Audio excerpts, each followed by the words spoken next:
an electronically controlled door was open to MS-13 individuals to enter that cell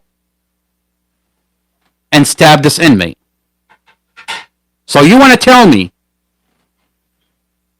so much details went into this attack that it's not coordinated? A work order is placed in. This inmate is transferred to another unit. Within 9 hours, individuals are able to open an electronically controlled door, manage to get weapons, and commit a targeted attack on this individual who they marked as a rival gang unit. This is what's happening in our county jail under Sheriff Glenn Hill. And they couldn't find the third individual. Now you heard in the report that they had the surveillance, they had the CCTV video. Now I'll tell you who the third person is and why they couldn't prosecute this individual. The third individual, it's not an inmate, is the same correctional officer that opened the door, who's gang affiliated with MS-13. Went into that cell, a correctional officer did the stabbing in that cell, and that's why they couldn't prosecute. If you all choose to go on the internet and try to publicize this stuff, that's going to create real problems. So you're telling me that you're going to take $55,000 from me and then tell me to destroy whatever evidence I have against the police department? I mean, what defense attorney tell you to destroy evidence? And what's more disturbing is the body cam that I have of him conspiring against Mustafa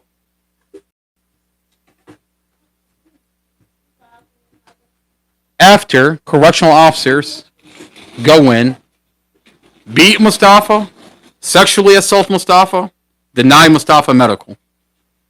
He's on the body cam with the same investigator who we have evidence that he's telling us to destroy, is conspiring with the same investigator that falsified Mustafa's statement on the police report, where they're going to get a mental health person to write Mustafa off incompetent so he doesn't testify against the investigator that falsified the police reports.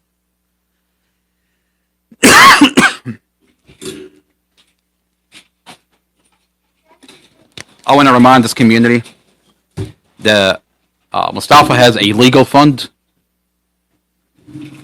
Mustafa's legal fund is a cash app. You can actively donate into Mustafa's legal fund. It's cash app. It's a $, Mustafa Legal Fund. Donate into the legal fund. If you support this podcast, donate so we can continue doing what we do.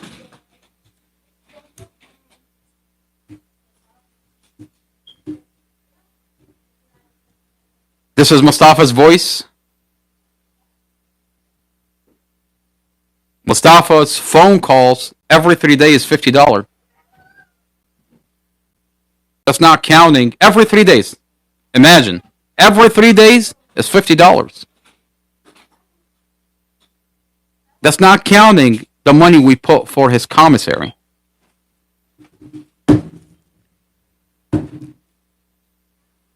Tell your friends about what's happening here in the Mustafa Al-Jazari case.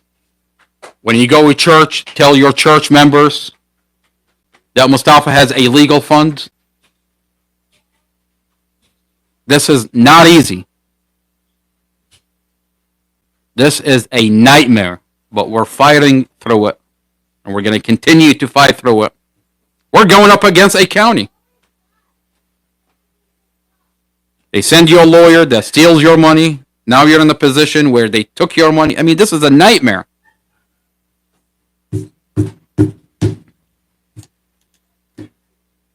What I want to dive into is the dash camera, and I want to dive into the stabbing that we had in our county jail. Amy Ashworth released documents from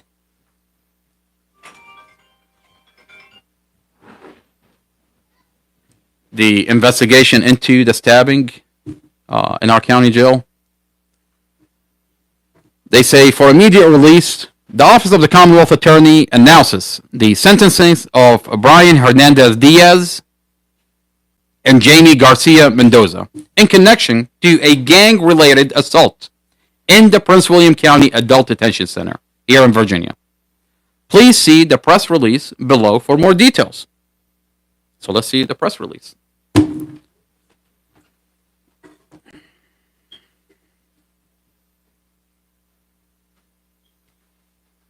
Prince William County Commonwealth Attorney Amy Ashworth announces the successful prosecution of Brian Hernandez Diaz and Jamie Garcia Mendoza arising from a gang-related assault that occurred on July 24, 2023. Now, keep in mind, they only prosecuted 2 individuals. Now, that's disturbing because there were 3 individuals involved that committed the assault. 3 individuals did the stabbing in our county jail. Where is the 3rd individual? Why is there only 2 individuals that were prosecuted?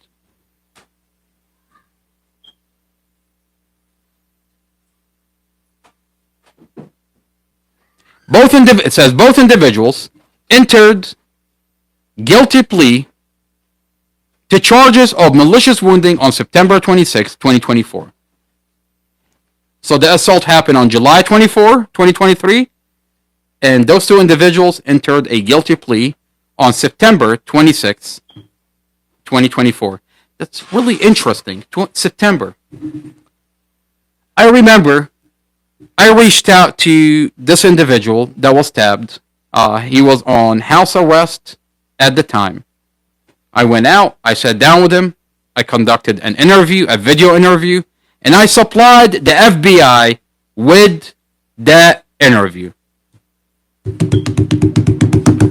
That 3 individuals stabbed this inmate. Where's the 3rd individual? Now you've got CCTV video inside the jail. It's on video, and you'll hear as when I continue reading this, you'll see that they have the video, the CCTV video, and they use the CCTV video to prosecute those individuals. Where is the 3rd individual? Brian Hernandez Diaz was sentenced to 10 years in prison by the Honorable Robert P. Coleman on March 20, 2025. On March 20, 2025, Jamie Garcia Mendoza was also sentenced to 10 years. Okay, so they gave each one 10 years. By the Honorable Tracy C. Hudson. That's interesting. They had 2 judges. Upon release, both will serve probation period. Both individuals were in custody for unrelated violent felonies at the time of the instant offense. Commonwealth of Virginia versus Brian Hernandez Diaz and Jamie Garcia Mendoza. Okay. Blah, blah, blah, blah, blah. It just goes on. Okay. In the early morning of July 2024. Okay, so they go into the details of the incident. Abdul, how are you, brother? Thank you for being here, and thank you for being part of the conversation. Follow us on Facebook. Free Mustafa Al-Jazari. I'll add you to a group chat so you can be part of the conversation. Usually when we go and have a podcast, I have a group of individuals that are part of the conversation. So follow us on Facebook, and I'll add you to the group chat. Thank you for being here. In the early morning of July 2024, on July 24, 2023, at the Prince William County Adult Detention Center, jail officers heard a cry for help coming from the cell of an inmate in Unit 13, Cell 1.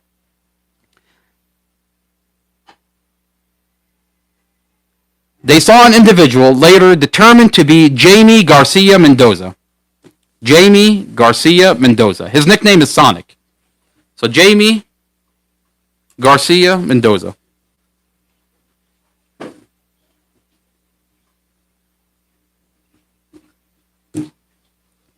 Runs from cell 1 to cell 2. Okay, so that's the first person that they said did the stabbing, which is his cell.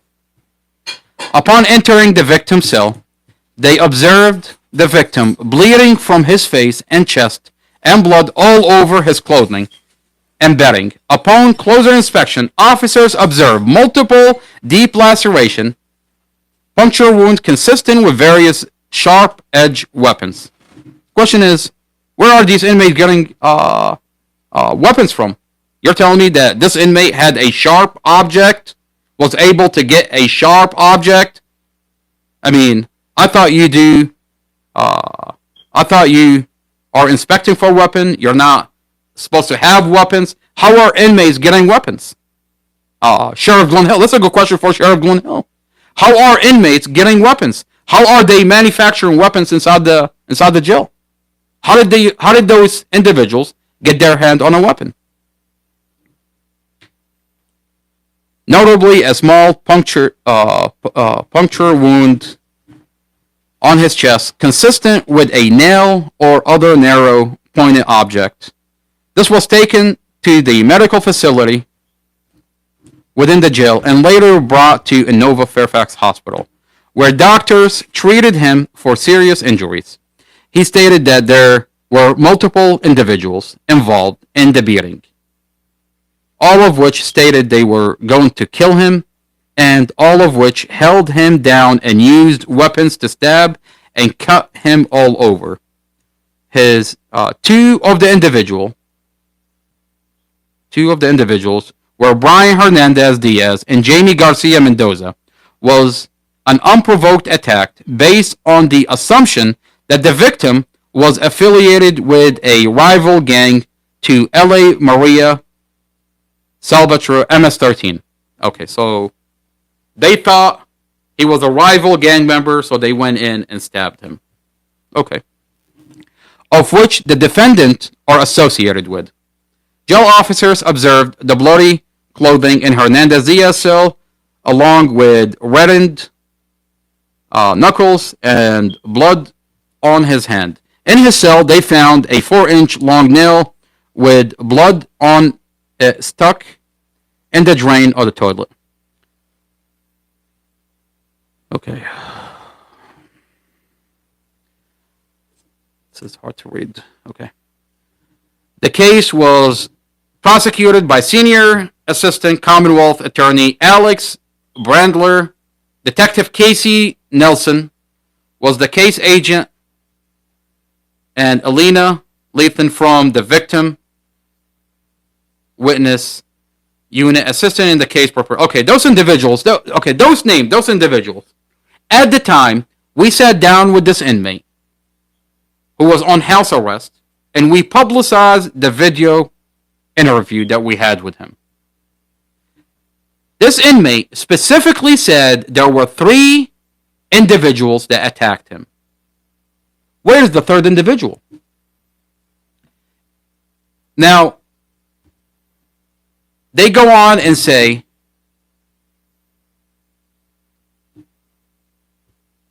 it says, the Office of the Commonwealth Attorney would like to thank the Prince William County Police Department and Prince William County Adult Detention Center staff for their investigation of the case. Amy Ashworth, Commonwealth Attorney, offered the following comment about this case.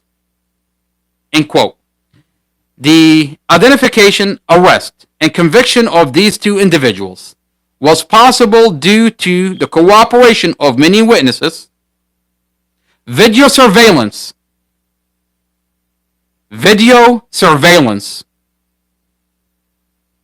and solid criminal investigation work. These are the tools necessary to secure conviction, an appropriate sentence in the court system. We will continue to focus our effort, resources on prosecuting those that commit violent acts, especially gang violence. Okay.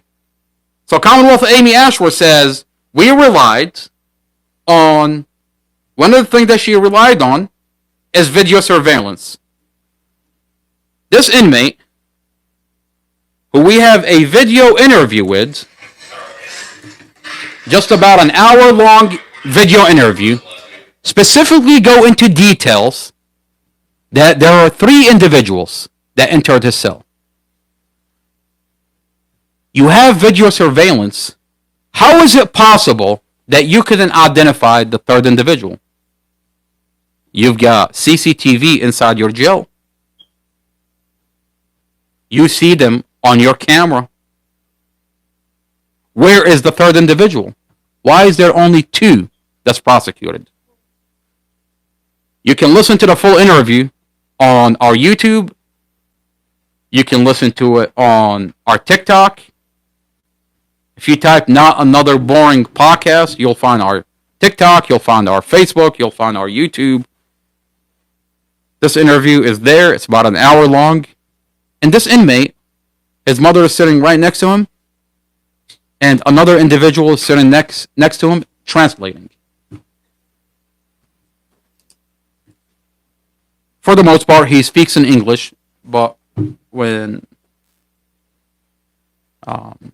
he's not fluent in English, so when he talks in Spanish, there is a person that translates. He goes into details and he says 3 people were there. Now,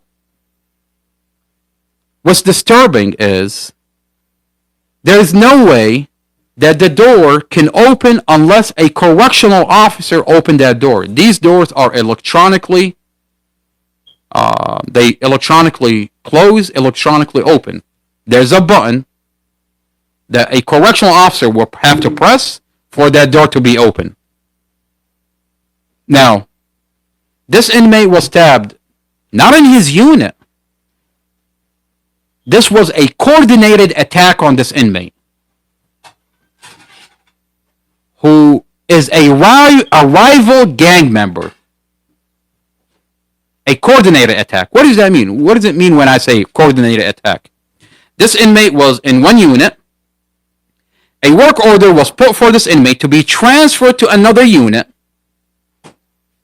Within 9 hours of this inmate transferred to another unit, his electronic door, that door cannot open manually, cannot open and close manually. That door is electronically controlled. An electronically controlled door was open to MS-13 individuals to enter that cell and stab this inmate. So you want to tell me so much details went into this attack that it's not coordinated? A work order is placed in.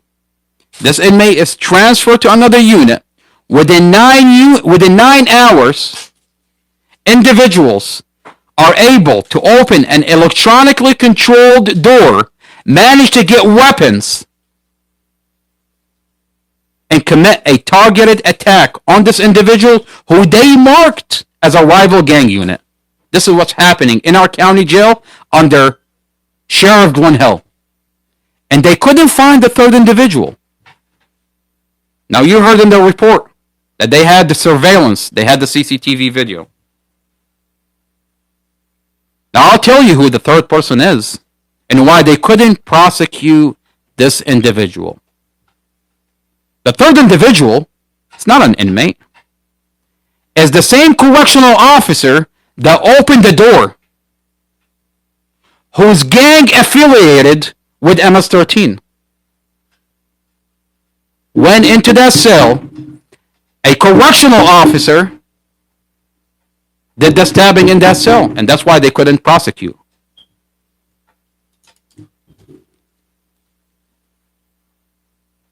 Where is the CCTV video? You say that you have CCTV surveillance video, and that's how you prosecuted those 2 individuals. Where is the 3rd individual? What, he mysteriously vanished into thin air. The only reason they did not prosecute that third individual because he's a correctional officer. And we're asking the Department of Justice to get to the bottom of what's going on in our county jail. This is a county jail. Sheriff Glenn Hill is not going to investigate his correctional officers. Commonwealth Amy Ashworth seals off all of it, and you can't FOIA, and you can't see any of it, and we're supposed to just take her word for it. When you watch this video interview, you hear this inmate talk about 3 individuals. Where's the third one? We're going to be putting, by the way, this video interview was given to Special Agent Lindsay Coulter with the FBI, Special Agent Samantha Adam, Special Agent Supervisor Huckle, who we find out later they had already closed out the case with the Department of Justice. So you're telling me I've got a chain of emails, a chain of evidence slips that I've been supplying the FBI with evidence. They give me slips that, thank you for supplying us information, we're investigating, but it turns out they're not investigating anything, that the Department of Justice case has been shut the whole entire time. So why did you tell me that you were investigating this inmate among other inmates, among Mustafa Al-Jazari? We're going to get to the bottom of it. We want the Department of Justice to get to the bottom of it. And this should not exist in our county jail. Shelly, how are you, ma'am? Casey, Tracy, Shelly, it's always beautiful to have you part of the conversation. Yes, ma'am.